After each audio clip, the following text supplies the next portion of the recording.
Nasema hivyo kwa sababu kitu kinanisumbua, Bwana IG na wenzako, ni vizuri kuongelesha hawa vijana. Shida za dunia ni mingi, and mental health is also a real problem, but it is a problem that can be addressed if you reach out. Hakuna haja saa ingine ya kufanya vitendo ambavyo tunaona.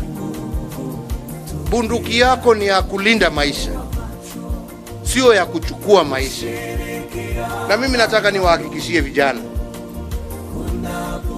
tabu hii iko, na sio kati yenu, hata Kenya mzima, na ni tabu ambaye tunataka kushughulikia kama serikali.